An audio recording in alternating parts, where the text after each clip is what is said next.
자, 반갑습니다. 유경훈입니다. 지난 방송 출연, 지난주 목요일 기준으로 종목 진단 드렸던 것들 한번 점검하고 갈 거고요. 지지난 시간에 했던 종목들이 또 많이 올라서 그 부분도 한번 체크하고 가도록 하겠습니다. 제가 드렸던 종목들이 그동안 이제 많이 올랐어요. 레인보우도 200% 올랐고, 하나에어로스페이스도 100% 넘게 올랐고, 그랬는데, 이 프로그램이 이제 다가오는 목요일이 또 마지막 방송입니다. 또 제가 다른 방송으로 여러분께 또 찾아뵐 수 있겠는데, 좀 아쉬움이 좀 있네요. 한 3개월 정도 했었는데. 자, 한번 보겠습니다.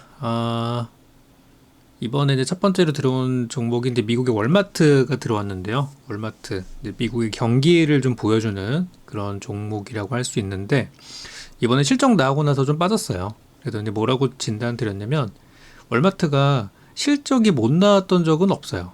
최근에 한 2년 정도 누적을 살펴보면 항상 실적이 잘 나왔습니다.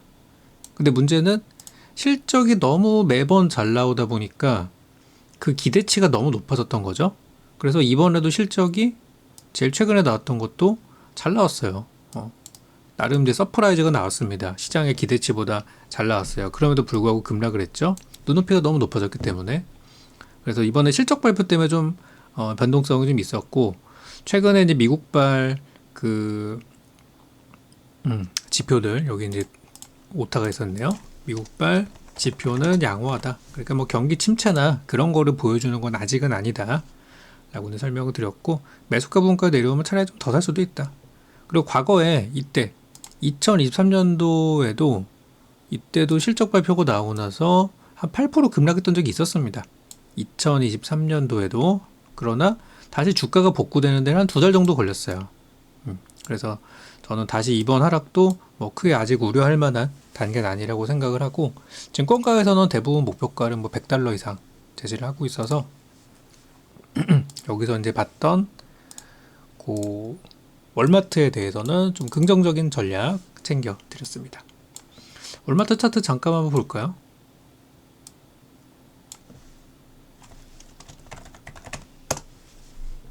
이렇게 이제 보시면 되는데, 요게 제가 요 방송에서 상담을 드렸던 게 지난주 목요일 개장 전 기준이에요. 그러니까 지난주 목요일 날 드리고 실제 목요일 미국장 열렸을 때 버텼습니다. 그리고 금요일 날 반등을 했어요. 그래서 제가 말씀드렸던 전략들이 좀 잘 통하고 있는 것 같고요. 지난번 실적에 대한 우려는 이미 선반영이 되어 있기 때문에 오히려 뭐 장투하실 분들은 더 사셔도 되겠다. 그리고 $80 밑으로 떨어지면은 올해 저가 매수의 기회다. 이렇게 말씀을 드렸습니다. 이번 낙폭이 좀 크긴 했죠. 조금 크긴 했어, 솔직히. 그렇지만 월마트의 어떤 장기 성장에는 아직은 우려할 단계는 아니다. 특히 지난번에 실적 나와서 급락했을 때가 이때거든요. 이때였었는데 뭐 이렇게 기간 살펴보면 2달 정도면 복구가 됐었죠. 일단 문제는 이제 이번에 제 차트를 분석해보면 좀 투매가 나온 상태라서 이 투매가 거래량 규모가 좀 상당해요. 그래서 이 투매가 나오고 나서 지난번에도 한 달 정도는 밀리는 게 있어가지고 저는 $80을 깰 수도 있을 거라고 생각해요. 물론 지금은 살아나고 있지만 이 주가 하락할 때도 그냥 이렇게 떨어지는 게 아니라 이렇게 떨어지기 때문에 지금 이제 여기일 수도 있어요. 그래서 당장 어느 정도는 반등이 나오겠지만 증권가의 목표가처럼 이 신고가를 $100를 넘어가기 위해서는 시간이 다소 좀 필요하다. 그렇게 전략을 드렸습니다. 어쨌든 보유하신 분들은 큰 걱정 안 하셔도 될 것 같아요. 다음으로는 이제 포스코홀딩스입니다. 포스코홀딩스는 제가 2주 연속 상담을 드렸습니다. 이미 지난번에 이때 언제죠? 3월 6일 날에도 한번 진단 드렸었고, 그리고 이번에 3월 3일 날에도 다시 한번 진단 드렸는데 평단가들이 다들 좋아요. 진단하신 분들이 아니 어떻게 다들 매수를 싸게 사셨어요. 매수 단가가 보면은. 왜냐면 그 포스코홀딩스 보면 한 50만 원대 물리신 분도 있거든요. 많아요. 근데 그런 분들은 어차피 이게 본전 오려면 한참 남았으니까 거의 뭐 자포자기하고 계시는 것 같고, 최근에 들어가신 분들, 저점에 사신 분들만 언제 팔면 좋을까 그렇게 하시는 것 같아요. 그래서 그런 거 보면은 우리 개인 투자자들이 매매 진짜 잘 하시는구나 그런 생각을 다시 한번 하게 됐습니다. 그래서 지난 시간에 23만 원 들어가신 분들께는 뭐 너무 좋으니까 그냥 가져가셔라, 한 35만 원 목표 잡고 가세요, 이렇게 전략 드렸고, 그때는 이제 2차 전지 쪽 전반적으로 뭐 좋다 그런 말씀을 좀 드렸었고요. 이번에도 비슷한 말씀을 드렸어요. 근데 이제 포스코에 대해서 이게 철강 회사이기 때문에 2차 전지가 웬 말이냐 그렇게 말씀하시는 분도 좀 계시더라고요. 그래서 그 얘기는 한 3년 전 기준으로는 맞는 얘기입니다. 한 3년 전 기준으로는 요 포스코 홀딩스라는 회사는 기본 매출 자체가 철강 쪽 매출이 많은 게 3년 전만 해도 그게 맞았어요. 그런데 최근 24년, 25년도 들어오게 되면서 2차 전지 소재 매출이 철강을 넘어서고 있고요. 포스코 이 회사 내에서도 2차 전지 매출 점점 늘리려고 하고 있어요. 그러니까 지금은 이 회사를 2차 전지 회사로 보는 게 맞습니다. 회사의 매출 구조가 여기에 편중이 되어 점점 이제 많아지고 있고 회사가 그쪽에 힘을 쏟고 있으니 2차 전지 회사라고 봐야 되겠죠. 그럼 포스코가 이 쇠만 만지면 되는데 왜 2차 전지를 자꾸 건드느냐? 미래지향적으로 가려고 하는 거예요. 미래를 위해서. 그래서 이 회사는 이제 2차 전지 소재 회사다라고 보시는 게 맞겠습니다. 자, 그래서 이제 2차 전지에 대한 전망이나 그런 거 말씀드렸는데 저는 솔직히 지금 2차 전지 뭘 사도 오를 것 같다고 그렇게 많이 말씀을 드리고 있습니다. 실제로 저희 실전 투자반에서도 2차 전지 추천 많이 하고 있고요. 요즘 제가 전고체 배터리 이런 것들 많이 밀고 있는데 이전에 이제 TV 방송을 통해서도 제가 찐수혜주 진짜 실적이 잘 나오는 2차 전지 2차 전지 업황 개선 안 돼도 돼. 2차 전지 업황이 나쁘더라도 오를 수 있는 종목들을 저는 많이 추천드렸는데요. 여러분도 참고하셨으면 좋겠습니다. 그래서 포스코홀딩스에 대해서는 최근에 외국인 저점 매수 들어오고 있고 특히 연기금이 집중 매수하고 있는데 다들 이거는 그렇게 잘 안 보시더라고요. 이게 제가 볼 때는 제일 큰 키워드예요. 연기금 집중 매수가. 지금 뭐 차트로 목표가가 얼마니, 차트로 추세가 넘어갔니, 이게 중요한 게 아닙니다. 이게 중요한 게 아니라 연기금이 지금 이 종목을 매집하고 있다는 게 제일 중요한 거예요. 그리고 개인 투자자들은 최근에 많이 손절하셨어요. 어떤 분들이냐면 이제 좀 비싸게 사신 분들 손절 좀 나왔고 또 최근에 저점 들어가신 분들도 나름 바닥에서 한 20-30% 올라가니까 이제 팔고 싶은 거죠. 야, 잘 샀다. 매매 잘했다. 아마 신용으로 들어갔을 겁니다. 신용이 되니까. 그래서 지금이 이제 단기 투자자들 입장에서는 파는 자리다. 라고 말씀드렸고, 못 간다는 얘기가 아니에요. 투자라는 게 단기, 장기가 있잖아요. 어떤 사람은 하루 이틀 매매해서 한 뭐 3% 수익 내는 게 좋은 사람도 있을 거고, 어떤 사람은 내가 길게 가져가서 시간이 좀 걸리더라도 크게 묵혀가지고 50%를 노리는 사람이 있습니다. 이 투자자들마다 성향이 다르기 때문에 뭐가 맞다 틀리다라고 얘기할 수는 없습니다. 그렇죠? 그런데 지금은 어떤 자리냐면 단기 투자자들의 입장에서는 파는 자리예요. 어쨌든 먹었잖아요. 수익 냈잖아. 지금 이 상담 주신 분들이 어떤 성향인지는 제가 모릅니다만 어쨌든 수익 났잖아요. 그러니까 지금이 파는 자리라는 거예요. 그러니까 요즘에 이제 차트를 보면서 이 포스코홀딩스의 주가 잠깐 보여드리면 바닥을 뚫고 올라오는 거는 맞습니다. 그러니까 이제 그 시장에서 보는 시각은 그거예요. 이 종목 이제 가는 거구나. 이 장기 하락 추세를 뚫고 올라오는 거다. 이제 시작이다라고 얘기를 하잖아요. 그 말이 맞을 수도 있는데 어떻게 100% 확신을 하겠어요. 그렇죠? 그렇기 때문에 단기 투자자들은 지금 판다는 겁니다. 이 추세선에 진입을 했는데 이 추세를 뚫으면 어떻게 되죠? 날아갑니다. 못 뚫으면 다시 내려오는 거예요. 다만 이번엔 좀 달라요. 이전에는 이 추세를 돌파하지 못하고 나서 확 밀렸잖아요. 거의 뭐 40만 원 근처에 있다가 20만 원대 중반까지 떨어졌었는데 지금은 달라요. 지금은 이 주가 자체를 보면 작년부터 저가 매수가 들어오고 있어서 이번에 밀릴 수도 있지만 크게 밀리지 않고 25만 원에 굉장히 단단한 저점 그 콘크리트 매수세가 있어서 저는 방어가 될 거라고 봐요. 이게 뭐냐면 연기금입니다. 그래서 제가 연기금 얘기를 좀 하는 거거든요. 수급 먼저 잠깐 보여드릴게요. 지금 이 포스코홀딩스의 수급을 보시면 최근에 한 달치만 좀 누적으로 보여드리면 개인 투자들이 엄청 팔았습니다. 누가 샀죠? 외국인 기관이 샀습니다. 한 달치 통으로 보는 거예요. 막 하루하루 샀다 팔았다 이거 보지 마시고 그냥 한 달치를 통으로 보는 겁니다. 그러면 최근에 누가 제일 많이 던졌냐면 주가가 급등했던 날 31만 7천 원 찍었을 때 개인들 다 던졌어요. 29만 원대 30만 원 넘어가니까 개인 다 던졌습니다. 그죠? 최근 한 달 동안 보면은 개인들이 많이 팔았고 누가 제일 많이 샀어요? 연기금이 엄청나게 사고 있는데 지금 며칠째면 한 열흘 연속 사고 있어요. 연기금이. 왜? 좋으니까 사겠죠. 네. 그럼 조금 더 기간을 늘려서 2달치를 보면 어떻게 될까? 지금 2달 누적으로 한번 볼게요. 2달치를 보니까 개인들은 더 팔았네. 외국인 기관은 더 샀네. 여전히 매수죠. 누가 제일 많이 샀어요? 2달치를 보니까 연기금이 제일 높아요. 연기금은 지금 3월, 2월, 1월 사고 있다는 얘기입니다. 그럼 3달치로 한번 볼까요? 3달치. 자, 3달치를 보니까 여전히 개인은 매도네. 외국인이 많이 샀었고 외국인은 조금 올라가니까 약간 팔았어요. 그죠? 그리고 기관들은 이때까지 지금 3개월로 보니까 작년 12월 달에 막 계엄 사태 어쩌고 했을 때 기관들은 좀 팔았어요. 그때 외국인이 좀 담았네 보니까. 그죠? 외국인이 진짜 기가 막히게 샀어요. 연기금은 그때까지만 하더라도 큰 관심은 없었지만 올해 1월 들어서 포스코홀딩스를 사고 있습니다. 정리가 좀 됐죠? 그럼 연기금은 우리가 왜 보냐면 연기금이 어떤 애들이냐? 연기금은 과거에 한 10년 전 얘기하는 겁니다. 10년 전만 하더라도 연기금은 총알바지였어요. 증시가 떨어지면 왜 연기금이 증시 방어 안 하냐? 연기금이 그럴 의무는 없거든요. 그렇지만 이제 증시를 안정시켜야 된다는 그 책임하에 떨어지는 종목들을 많이 사서 이제 올려줬죠.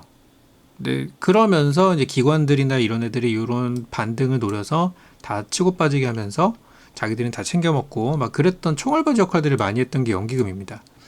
그런데 이제 우리나라가 인구가 줄어들게 되고 연기금의 재정을 많은 사람들이 걱정을 하기 시작합니다. 그리고 이제 연기금을 감시하기 시작하죠. 무한정 연기금 넣는다고 우리 노후가 보장되는 거 아니니까. 그래서 연기금이 각성을 하게 된 게 한 5년 전 정도부터 각성을 하기 시작했습니다. 연기금이 철저하게 수익률 플레이를 하겠다. 예전처럼 이런 총알바지 안 하고 세력들 끝에 물량 정리해 주는 거 이런 거 안 하고 철저하게 수익률로 가겠다 해서 지금 성과를 굉장히 내고 있습니다. 실제로 코로나 때도 연기금은 돈을 벌었고요.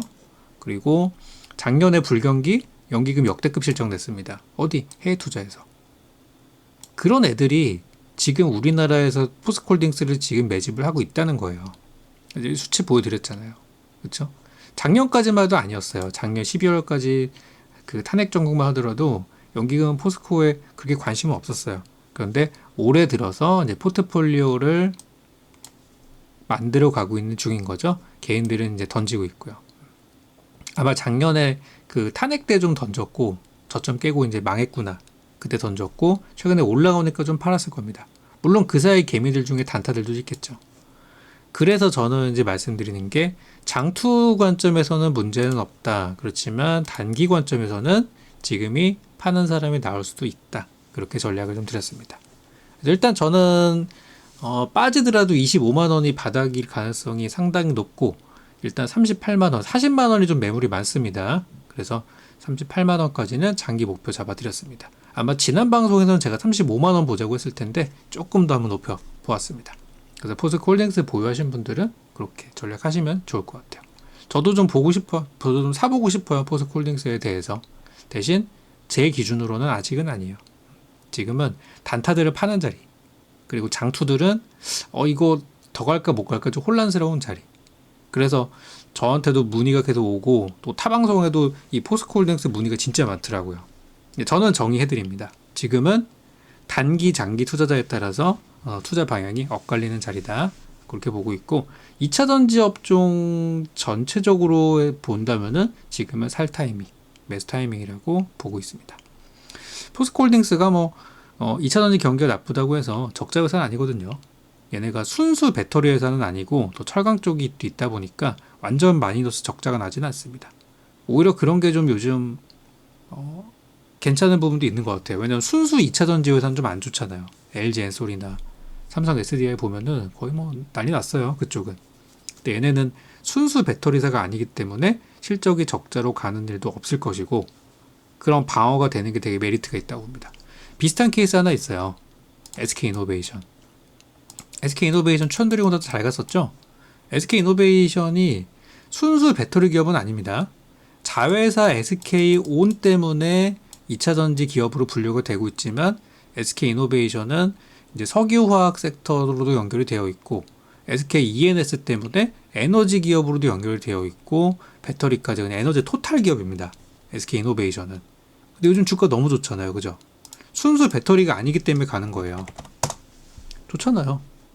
지금 얼마 전에도 지금 여기 14만 원 갔다 왔는데 제 목표가 14만 원이었어요, 여러분들. 정확하게 딱 찍었죠? 저 목표가 15만 원으로 올렸습니다.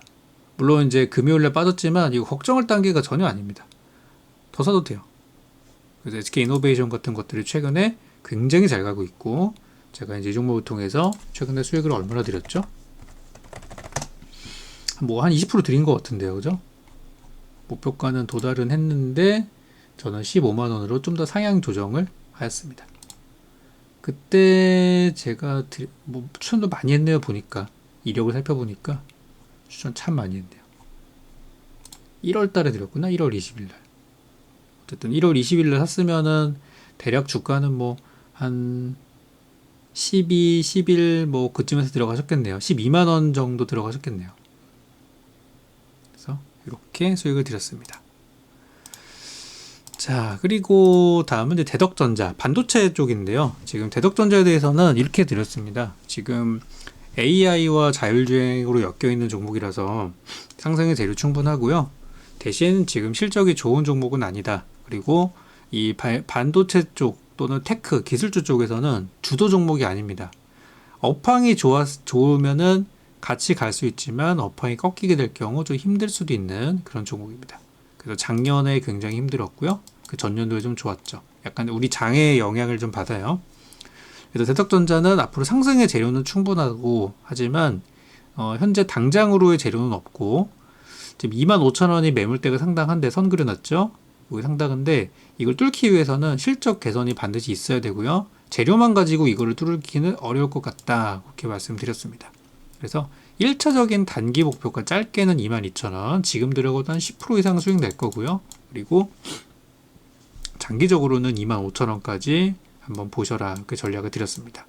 안 그래도 요즘 그 메모리 반도체의 업황 개선 소식이 들려오더라고요. 2분기부터는 좋아진다. 그런 얘기들이 많이 나오고 있으니까 반도체 한번 저는 관심 가져보셨으면 좋겠습니다. 대덕전자 좋아 보이네요. 다음은 이제 미국 주식입니다. 실스큐고요. 실스큐 드리기 전에 지난주에도 아마 제가 양자를 했던 것 같은데, 지난주 안 했구나. 그때 템퍼스 AI 뭐 테크 많이 말씀드렸던 것 같네요. 자, 어쨌든 요번에 이제 실스큐가 들어왔는데, 저는 실스큐에 대해서 여러 번 말씀드렸지만 한 3달러 이하가 매수 구간이다. 그렇게 많이 방송에서 말씀을 드려왔습니다. 그리고 실스큐가 작년에 어마어마하게 오른 주식이기 때문에 지금 다른 종목들에 비해서 이 상단에 쌓여있는 매물이 엄청 많을 거고 뚫기가 어렵다.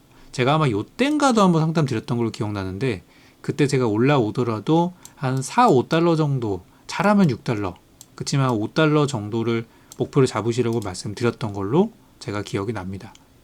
그리고 정확하게 딱 5달러까지 가고 나서 이제 밀렸죠. 그래서 제 전략은 항상 똑같아요. 똑같고 바닥 쳤고, 이게 목요일 기준으로 상담 드린 거예요. 목요일 미국장 전. 그러니까 그 뒤로 어떻게 됐습니까? 그 뒤로 실스큐 목요일 날 기준으로 자리 잘 만들었고, 금요일 날 기준으로 22% 급등했습니다. 그러니까 목요일 날 제 방송 보시고 제가 뭐라고 했습니까? 목요일 날 추가 매수도 가능한 자리입니다. 이렇게 말씀드렸잖아요. 그리고 목표 주가는 4에서 5달러 드렸었는데, 아무튼 반등 잘 하고 있으니까 조금 더 갔으면 좋겠네요. 그래서 양자 컴퓨터는 지금 엔비디아의 GTC 요거 때문에 올라가는 건데요.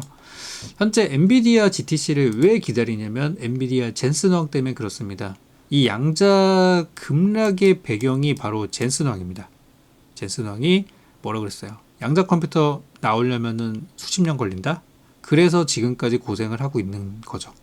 아무튼 그때 충격을 한번 받았었는데, 그 다음에 무슨 일이 있었어요? 딥시크가 나왔습니다. 중국에서도 양자 컴퓨터라는 게 나왔네? AI와 양자에 대해서 미국의 패권이 약간 금이 가기 시작했죠. 그래서 양자주들이 힘들어하고 있었어요. 그랬는데 과연 젠슨왕이 이번에 양자를 또 띄워주기를 할지 아니면 깎아내릴지, 이거를 체크해 봐야 될 것 같아요. 젠슨왕은 어쨌든 최근의 행보를 보면 친미 성향은 아닙니다. 친트럼프 성향도 아니고요. 친중화권 성향입니다. 그거를 우리는 알아야 될 것 같아요. 젠슨왕은 친트럼프 성향은 아니다. 자, 그래서 보면은 이제 아까 그때 그날 목요일날 방송에서 제가 말씀드렸던 게 뭐냐면, 그때 이제 양자주를 쭉 설명을 드리면서 힐스큐는 조금 애매하다. 그렇지만 그때 괜찮아 보이는 차트를 두 개 말씀드렸는데요. 하나는 뭐였냐면 D웨이브 퀀텀, 그리고 또 하나는 아이온큐입니다. 둘 다 아이온큐는 목요일날 제자리, 금요일날 18% 올랐고, D웨이브가 차트가 좋다 그랬어요. 이런 건 괜찮지 않냐. 목요일날 당일날이 22% 올랐고 그 다음날에 47% 올랐습니다. 제가 D웨이브 퀀텀이 양자 중에서 좋다 그랬어요. 그런데 제일 많이 올랐죠. 그래서 제가 요거 전략을 잘 챙겨 드렸구나. 어쨌든 보고 수익 내신 분들은 전부 축하드리고, 양자 컴퓨터 마지막 슈팅이 이제 하루 이틀 정도 남아 있는 걸로 저는 보고 있습니다. 그래서 이번 슈팅을 통해서 잘 빠져나오셨으면 좋겠습니다. 어쨌든 호재 팔아라 잊지 마시고. 다음입니다. 다음은 쿠팡, 또 미국 주식인데요. 쿠팡에 대해서는 지금 저는 바닥이라는 진단 드렸고, 지금 주가는 많이 떨어져 있지만 실적이 점점 개선되고 있고 하기 때문에 바닥을 좀 친 것 같다. 이렇게 설명을 드렸습니다. 쿠팡 한번 볼게요. 지금 주가는 이렇게 흘러가고 있습니다. 크게 보면은 상장 초기에 쿠팡이 얼마였었냐. 자, 여기죠. 제일 비쌀 때 상장을 해가지고 69달러 상장을 해서 주가 지금 22달러입니다. 그래도 점점 좋아지고 있어요. 다행인 거는 이때가 이제 22년도 상장 초기에 거품이 다 빠지고, 이때까지만 해도 실적이 좋지 않았었습니다. 근데 실적이 좋아지기 시작한 거는 작년부터이고요. 주가가 그대로 반영이 되고 있습니다. 그래서 증권가에서는 30달러 정도를 목표가로, 30달러 이상을 대부분 목표가로 보고 있는데, 제 생각에는 목표가가 사양 조정이 분명히 나올 것 같아요. 지금 추세적인 이 개선되는 속도가 괜찮아요. 그래서 이 종목은 미국이 경기 침체라는 얘기가 어쨌든 이 유통 물류 쪽은 경기 침체면 안 좋을 수 있어요. 그렇죠?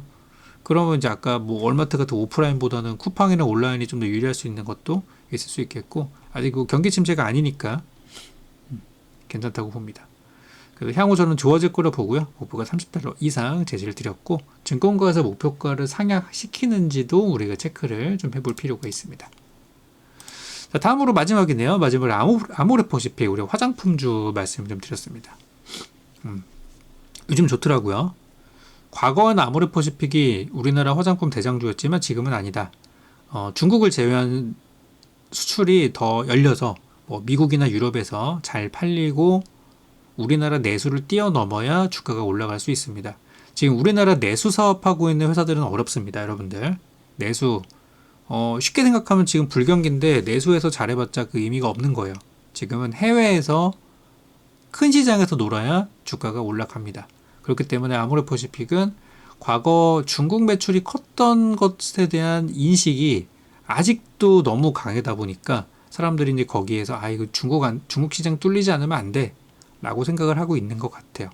그렇지만 아모레퍼시픽도 노력을 많이 하고 있고요. 상황은 좋아질 거예요.